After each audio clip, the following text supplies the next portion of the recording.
Hey guys, it's your boy Next Gen Narrow Man, and I'm back with another video. Today is just gonna be pretty much a discussion, kind of like a rant slash topic video. And I just want to speak on when did it become cool to hate on Bethesda, right? So, Starfield launches in less than a month. Well, officially a month now. It's actually less than a month as I'm recording this. It's August 2nd, and you can play September 1st with the early access upgrade, right, through Game Pass. So I've been watching a lot of Starfield related video and YouTubers that I trust, some YouTubers that I really trust their opinions, right?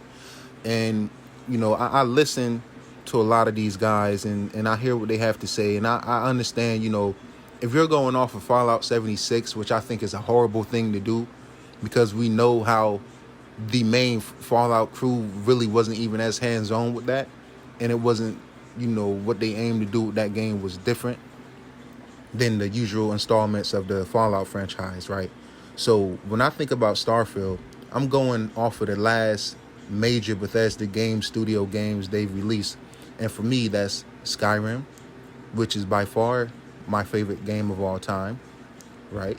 I argue that's one of the games that made me fall in love with the RPG genre as a whole, growing up.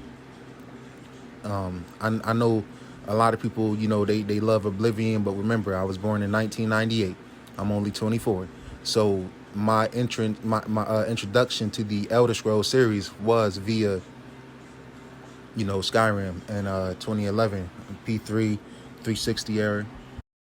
And when I played Skyrim for the first time, the openness, the exploration, the lore, like I remember I was in probably around the 8th grade, probably a couple years, probably a grade or two before that. And after I discovered Skyrim, I would literally be on the bus heading to school. Yeah, I was in high school because I was on public transportation in New York. I was on the city bus and the train, and I would just listen to lore videos on lore videos on lore videos about the different races, the Khajiit, the Wood Elves, and just learning and learning into that lore. So that's why I say that's my favorite game of all time, because yeah, I love, GTA San Andreas and, other games like, Mass Effect is right there too. But no game made me dive in as much real life hours into the lore of a universe than Skyrim did, right? So I'm going off of Skyrim, and I'm also going off of Fallout 4. Now, me and my good friend Lyric, if you're listening to this, shout out to you, brother. Also, happy birthday. Great guy in the community. Me and him have great backs and forths. Even my homeboy Sensei as well. We have good backs and forth about, the Fallout series, because me personally, Fallout 4 did not click with me. I've yet to beat it, but that's because I'm waiting for the next gen patch, and it just didn't click with me the way 3 did. I love 3. And New Vegas. New Vegas is also one of my favorite games of all time. The writing in that game, the atmosphere, the music, everything in that game is beautiful. So Fallout 4 wasn't a bad game in my eyes. It's a great game from what I played. And I've put time in it on multiple platforms. I just never rolled the credits on it. It was a great game, but it wasn't a great Fallout game, if that makes sense, right? As far as the consequences and the dialogues, I feel like, you either going to say yes, no, but yes, yes sarcastically, and then yes as a dickhead. That's pretty much what I felt like each option was doing in that game. So that was one of my biggest critiques, right? But I don't want to, go too far into that. What I'm just saying is I'm judging them off of their last 2 main releases, right? Which is Skyrim and Fallout 4. And it's funny, because like I said, I mentioned some of the YouTubers and, some of the people on Twitter. I don't really take them too seriously. But these same people are all in on Ubisoft's upcoming Star Wars game, which is cool. I'm not going to knock anybody for being excited about anything, right? But I'm like, who has a better track record, Bethesda or Ubisoft? Bethesda worlds matter. Their side quests matters. For as much as somebody can love Assassin's Creed, man, look, Valhalla, I put hundreds of hours into that. Odyssey, Origins was great. I like the Origins, I'm not gonna lie. But Odyssey, it's a bunch of filler. It's a bunch of fetch quests. It's a bunch of it don't really have too much deep. It's not really deeper than what you're seeing on the surface. Bethesda, on the other hand, you can even argue Fallout 4 is deeper than a lot of these games out here. You know, you're not getting too many games. You know, I could probably name The Witcher, Mass Effect, and Skyrim for, you know, the main Western RPGs that are really deep. And it's like, I'm just seeing a lot of takes on the internet. Like, everybody is so overly cautious and I'm just like, when did it become the cool thing to hate on Bethesda and doubt Bethesda? Like, oh, Starfield isn't going to be amazing. We all know it's about to be amazing. This is Todd Howard passion project. Like, come on, be for real. Be for real. Like, it's just the only people that's hating on it is the people that want Xbox to fail. So I'm going to answer my question myself. When did it become cool to hate on Bethesda? It became cool to hate on Bethesda and doubt them. It became cool to hate them after they was purchased by Xbox and Microsoft, right? Beforehand, nobody was really doubting Starfield. Everybody was excited for it. Shit, even Sony themselves was excited for it. The company Sony, not just the fans, the actual company, because they wanted to make that a PlayStation exclusive as well.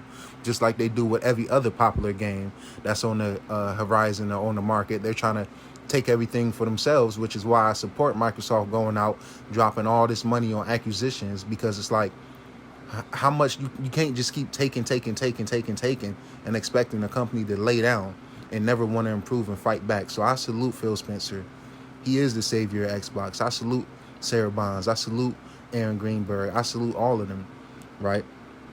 But I just want to let my fans know, and anybody that come across this video, don't fall into the fake hype. All these quote-unquote Xbox YouTubers that's all of a sudden gloom and doom. All of a sudden, all you guys is gloom and doom on Starfield and Bethesda. Like, bro, the only quote-unquote flop you can point out is Fallout 76, because it didn't hit for the Fallout fans. It wasn't what people was wanting it and expecting it to be. Todd Howard and the marketing team kind of they overset people's expectations and under-delivered.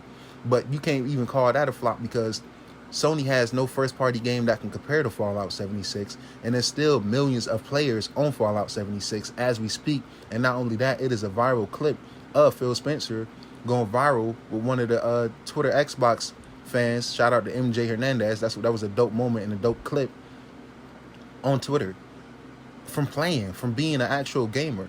So it's like, all this gloom and doom is just so fucking ignorant, dude, and it's just biased, and it's just, as an Xbox fan, it just gets frustrating after a while to just see the media from every outlet want Xbox to fail, no matter what it is, right? As soon as this ABK deal go through, they're going to want the next Spyro to fail. They're going to want the next Crash to fail. They're going to want the next Call of Duty to fail. It's just like, at some point, it's real ignorant, it's real annoying, and it's very frustrating, right? Because what has Bethesda done for me lately? Now, I know this is Bethesda Game Studio, but you have to be a fool if you don't think they have everybody chipping in to help out with Starfield. Hi-Fi Rush, one of the best video games I played this year. Shout out to Tango. Ghostwire, one of the best video games I played this year. Shout out to Ghostwire. Deathloop was getting 10s out of 10s around the board. IGN giving it a 10 out of 10. So just those 3 games right there are really well-received games, bro. Like Redfall, it was a flop. It crashed and burned. But I also blame these same Xbox YouTubers that's trying to gloom and doom Starfield. You same cowards went out and got the playtest Redfall. So it's like, okay, I'll give you guys a slide on the performance and the bugs, but the actual core gameplay and what you're doing, the design, the mission design, the same shit these frauds complain about, right, is the same shit you guys played when you got flew out like a thought by Microsoft and Arcane to play this game, but you didn't keep it real with your fucking fans. But then it was the cool thing to do when all that heat and backlash came. It was cool to hop on a hate train, and the gloom and doom train has been going strong ever since. That's why I do not respect half of these guys. Smaller Xbox and reviewers in the community, I respect way more. You understand what I'm saying? One off the top, Jay Sensei, my guy. My boy Rez, he's got to keep the content coming with the Forza community. My boy Reese, my boy Dragonheart Yobi, OG Lemon. Shout out to my boy Gritty Gaming.